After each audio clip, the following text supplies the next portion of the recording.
Quand un président des États-Unis affirme que cet hémisphère appartient à l'Amérique, ce n'est jamais une simple phrase. C'est un signal, un message codé. Et surtout, le retour assumé d'une doctrine que beaucoup pensaient enterrée depuis plus d'un siècle.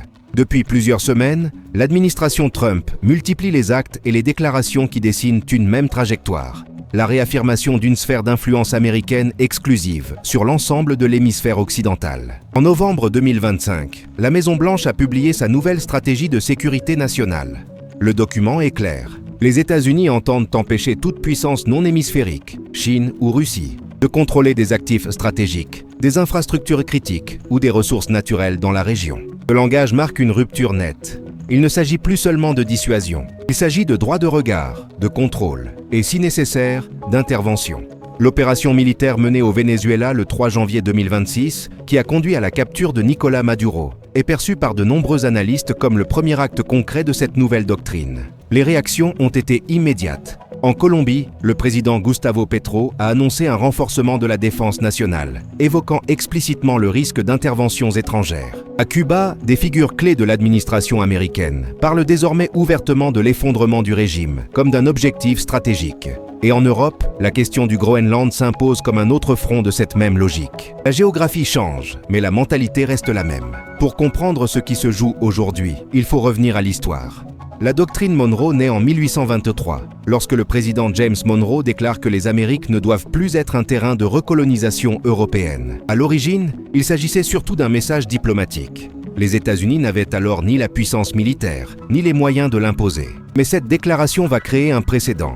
L'idée que le continent américain constitue une zone d'intérêt privilégiée, voire une zone de commandement potentiel. En 1904, Theodore Roosevelt franchit un pas décisif avec son célèbre corollaire. Les États-Unis s'arrogent alors le droit d'intervenir pour maintenir l'ordre et protéger leurs intérêts économiques. Cette logique conduira à des occupations militaires, des protectorats de facto et le soutien à des régimes favorables à Washington dans toute l'Amérique centrale et les Caraïbes. Aujourd'hui, en 2026, Donald Trump ne reprend pas exactement les mêmes arguments, mais l'architecture mentale est identique. À l'époque, Roosevelt justifiait l'intervention par l'instabilité chronique et les dettes.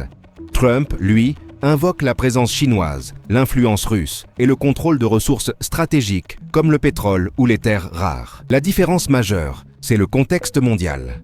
Au début du XXe siècle, les puissances européennes reculaient. Les États-Unis avançaient seuls. Aujourd'hui, le monde est multipolaire.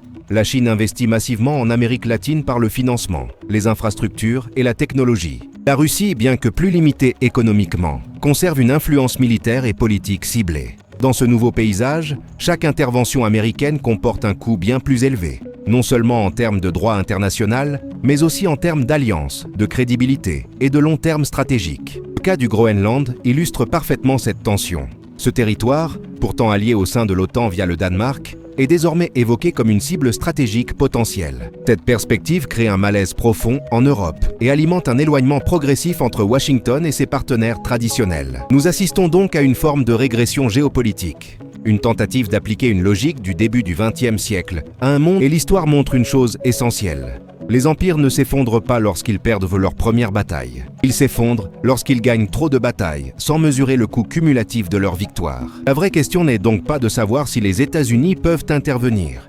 Ils le peuvent. La question est, combien d'interventions seront nécessaires avant que l'hémisphère que Trump revendique ne devienne, paradoxalement, plus hostile qu'il ne l'a jamais été ?